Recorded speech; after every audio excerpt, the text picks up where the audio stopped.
بسم اللہ الرحمن الرحیم۔ السلام علیکم ناظرین، آج ہم تاریخی انسانیت کے دو اہم ترین کرداروں کی داستان پیش کر رہے ہیں۔ حضرت عیسیٰ علیہ السلام جو اللہ تعالیٰ کے برگزیدہ نبی ہیں، اور دوسرا دجال جو قیامت سے قبل ظاہر ہونے والا سب سے بڑا فتنہ ہے۔ اس سفر میں ہم ان کی زندگیوں، مشن اور آخری زمانے کے واقعات کا جائزہ لیں گے۔ حضرت عیسیٰ علیہ السلام کا ذکر قرآن پاک میں متعدد مقامات پر آیا ہے۔ آپ کی پیدائش ایک معجزہ تھی۔ اللہ تعالیٰ نے آپ کو بغیر والد کے حضرت مریم علیہ السلام کے بطن سے پیدا فرمایا، جیسا کہ قرآن پاک کی سورہ آل عمران میں ارشاد ہے، اور یاد کرو جب فرشتوں نے کہا، اے مریم، بے شک اللہ تمہیں اپنے ایک کلمے کی بشارت دیتا ہے جس کا نام مسیح عیسیٰ بن مریم ہوگا۔ آپ کو اللہ تعالیٰ نے بنی اسرائیل کی ہدایت کے لیے نبی بنا کر بھیجا۔ آپ نے لوگوں کو توحید کی دعوت دی اور شریعت موسیٰ کی تکمیل کی۔ اللہ تعالیٰ نے حضرت عیسیٰ علیہ السلام کو کئی معجزات عطا فرمائے، جن میں اندھوں کو بینائی دینا، کوڑیوں کو شفا دینا، مردوں کو زندہ کرنا، مٹی سے پرندے بنا کر ان میں جان ڈالنا وغیرہ شامل ہیں۔ یہ تمام معجزات اللہ تعالیٰ کے حکم سے وقوع پذیر ہوتے تھے، جیسا کہ قرآن مجید میں ارشاد ہے، اور میں مادر ذات اندھے اور کوڑی کو شفا دیتا ہوں اور اللہ کے حکم سے مردوں کو زندہ کرتا ہوں۔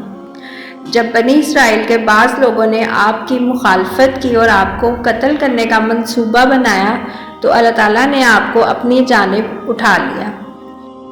قرآن مجید کی سورہ نساء میں ارشاد ہے، بلکہ اللہ تعالیٰ نے اسے اپنی طرف اٹھا لیا اور اللہ زبردست حکمت والا ہے۔ دجال کا ذکر احادیث میں تفصیل سے آیا ہے۔ نبی کریم صلی اللہ علیہ وآلہ وسلم نے فرمایا، اور مسیح دجال دائیں آنکھ سے کانا ہوگا، گویا کہ اس کی آنکھ ابری ہوئی انگور کی طرح ہوگی۔ دجال ایک جھوٹا مسیح ہوگا جو خدائی کا دعویٰ کرے گا اور لوگوں کو گمراہ کرنے کے لیے مختلف فتنوں اور معجزات نما اعمال کا مظاہرہ کرے گا۔ دجال کے ظاہر ہونے سے قبل چند علامات ہوں گی، جن میں دین کی کمزوری اور بدعات کا فروغ شامل ہے، امانت میں خیانت کا عام ہونا، علم کا اٹھ جانا اور جہالت کا پھیلنا، قدرتی آفات اور معاشرتی بے چینی کا بڑھنا وغیرہ شامل ہے۔ دجال مشرق کی جانب سے ظاہر ہوگا اور تیزی سے دنیا میں فتنہ پھیلائے گا۔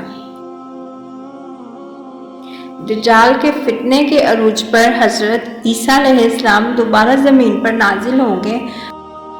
احادیث میں مذکور ہے کہ آپ دمشق کی مشرقی جانب سفید مینار پر نزول فرمائیں گے۔ اس وقت امام مہدی مسلمانوں کی قیادت کر رہے ہوں گے۔ حضرت عیسیٰ علیہ السلام امام مہدی کے پیچھے نماز ادا کریں گے اور پھر دجال کا مقابلہ کریں گے۔ حضرت عیسیٰ علیہ السلام دجال کو باب لد کے مقام پر قتل کریں گے۔ اس کے بعد زمین پر امن و انصاف کا دورہ ہوگا اور اسلام کا غلبہ ہوگا۔ جب حضرت عیسیٰ علیہ السلام زمین پر 40 سال قیام فرمائیں گے، شادی کریں گے، اولاد ہوگی اور پھر وفات پائیں گے۔ مسلمان آپ کی نماز جنازہ ادا کریں گے اور آپ کو دفن کریں گے۔ ناظرین، حضرت عیسیٰ علیہ السلام اور دجال کی یہ داستان ہمیں ایمان کی مضبوطی، صبر اور اللہ کی طرف رجوع کی تلقین کرتی ہے۔ ہمیں چاہیے کہ ہم اپنے عقیدے کو مستحکم کریں اور آنے والے فتنوں سے بچنے کے لیے اللہ تعالیٰ سے مدد طلب کریں۔